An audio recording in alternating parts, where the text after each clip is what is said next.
Hey, how's it going, everyone? So it's Thursday. The week kind of got away from me, and I haven't posted any videos this week, so I apologize for that. But one thing I wanted to talk about was how I like to live in the gray in life.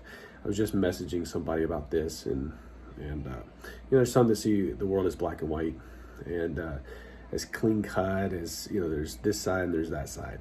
But I kind of live in the middle. I like to live in that gray area where it's like a mixture of black and white. It's not always clear cut. It's not always like, you know it's not always clear cut. It's like, I'm on this side of this issue, or I'm on that side of this issue.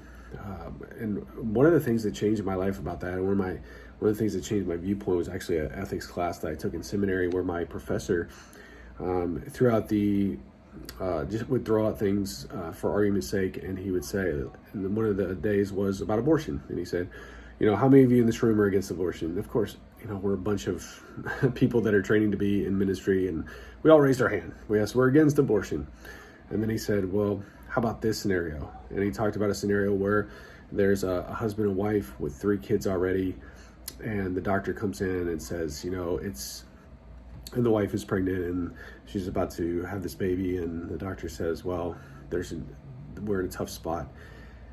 And we have to make a choice. It's either the baby or the mom, and both are not going to survive. It's one or the other. And would you agree with abortion then? And so, or would you be against abortion then?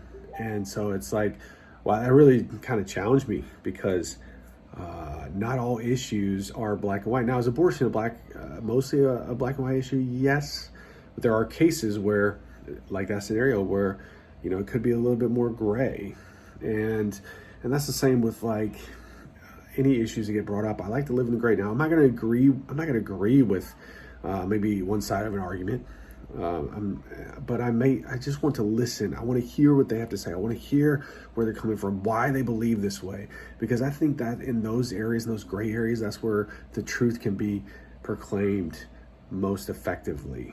And so that's where I want to live. I want to live in that gray, and I want to hear, and I want to let the Holy Spirit work in me and say, like, here, share the gospel this way, share the gospel that way. And so that's my challenge. Like, let's live in the gray area, and obviously sometimes we're going to swing more to one side or the other. That pendulum, it's going to swing to one side or the other more so than in other cases. But let's do our best to live in that gray area and just listen. Have our ears open and listen. You know how I always say, the greatest tool that we can have in evangelism today is our ears, because that's where we can hear things, and the Holy Spirit can say, hey, this is how you need to share the gospel. This is how you need to share the love of Jesus. Or sometimes it may say, I just need you to be quiet and just listen for right now. So hope that challenges you today. I hope that encourages you, and I hope to see you soon.